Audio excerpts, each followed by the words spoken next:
Welcome to this explainer. Look, if you're a business executive obsessing over ROI and strategic growth right now, and let's be honest, who isn't? You are exactly where you need to be. Today, we're setting the stage for a strategic blueprint that shifts your marketing operations from just dabbling in AI experimentation, which, was the theme of the past couple of years, to actually driving measurable, scalable growth. The days of treating AI as a shiny new toy are completely over. It is time to build a robust, AI-first growth engine. Okay, let's just quickly glance at our agenda to see how we'll build this playbook. We're going to cover the 2026 marketing baseline, weigh efficiency against human creativity, tackle the cookieless ROI challenge, and then wrap up with an actionable AI-first strategy checklist. Let's get right into it. All right, Part 1, the 2026 marketing baseline. Listen, AI, it's not just a neat differentiator anymore. It is the absolute baseline. Think about this, 61% of marketers are calling it the biggest disruption we've seen in 20 years. And that's happening right alongside this massive shift in how consumers actually behave. I mean, there are over 8.4 billion voice assistants in active use globally right now. That is literally more voice assistants than there are people on the entire planet. So the gap isn't about who is using AI anymore, it's about how well they are using it. And this brings up a huge tension point. Sure, AI gives us massive scale. Actually, today, more content is generated by AI than by humans. But here's the catch, it's mostly average. If your whole strategy is just using AI to pump out generic, run-of-the-mill content, you're taking a massive strategic risk with your brand equity. Consumers are smart. They're actively tuning out that average AI noise and actively hunting for authentic, human-crafted voices.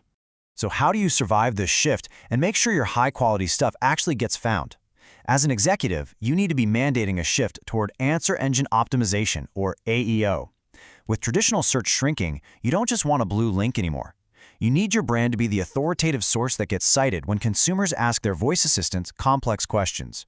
If your content doesn't have original data or a really strong point of view, well, it's just not going to get pulled into those AI-generated overviews. Moving on to Section 2, efficiency versus human creativity. If we just lean entirely on AI, we end up in this boring sea of sameness. The real strategic advantage is figuring out how you balance that tech with human effectiveness. We're essentially trading the old world of static guesswork, where segments were predefined and super broad, for AI-driven dynamic personalization. These tools can now adapt to intense signals and behavior in real time, completely individualizing the customer journey across web, email, and mobile all at once. Basically, let the AI do the heavy lifting of data processing so your team doesn't have to. And the data completely backs this up. When you ask marketers what branding investments actually deliver the highest ROI, the top answers definitely aren't more automated blog posts. The real money is in a distinct brand point of view, a superior customer experience, and human-led brand messaging. The technology scales the delivery, for sure, but human creativity gives people the actual reason to buy. Without a clear, credible point of view, your brand is just going to vanish into all the noise. So, what's the ultimate solution here for the C-suite? It's adopting a yes-and approach. It is not humans versus machines. It's AI handling the operational scale, the predictive analytics and process efficiency, and human creativity stepping up to foster authentic connection, strategic empathy, and trust. That's the secret sauce.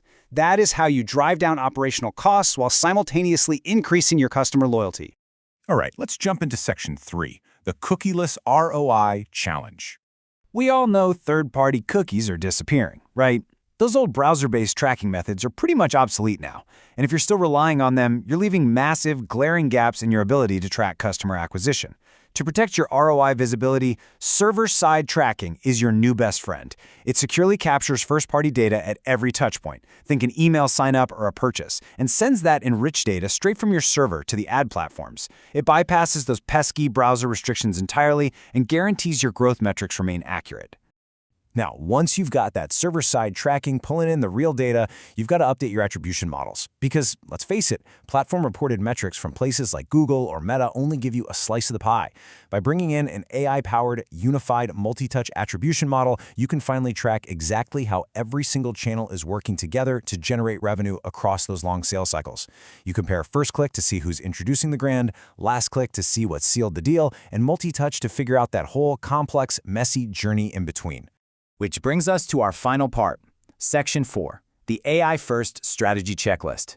Let's get into the execution blueprint. Get this, proper AI workflow automation and dynamic personalization can slash your customer acquisition costs by an incredible 30 to 40%. By just automating the routine stuff like allocating ad spend, scheduling social media, or running real-time segmentation, you completely free up your team to focus on high-level strategy and creative differentiation. The financial impact of that is just absolutely undeniable. But hold on a second. Before you go executing all these technical steps, the C-suite has got to lay down some firm ethical mandates. With the rise of neuromarketing and hyper-targeted AI, it is way too easy to subconsciously trigger impulse buying. But if you're just optimizing for short-term engagement by emotionally manipulating your audience, you're going to completely erode consumer trust over time. You absolutely have to build privacy by design into your data collection. Never, ever sacrifice your long-term brand integrity just to get a quick, cheap click. So with those ethics firmly in place, here's your rapid-fire implementation checklist. Number 1. Audit your existing data and workflows to see what can actually be automated. 2. Define really clear, measurable AI goals tied straight to business outcomes, like boosting ROI or dropping those acquisition costs. 3. Select the right platforms, like a unified customer data platform that truly align with what you need. 4. Train your teams. Go heavy on AI literacy. 5. Launch some contained pilot campaigns just to test the waters. And finally, 6. Use those AI insights to continuously optimize. That is exactly how you move from running isolated little experiments to building a unified powerhouse growth engine. I want to leave you with a really provocative question, something you should absolutely ask your leadership team at your very next meeting. Take a hard look at your operations and ask, is our AI driving true growth, or are we just scaling the average? Remember, technology is going to give you the scale, for sure, but human insight, ethical strategy, and solid data infrastructure, that's what actually gives you the ROI. Thanks so much for joining me for this explainer, and hey, good luck executing your 2026 playbook.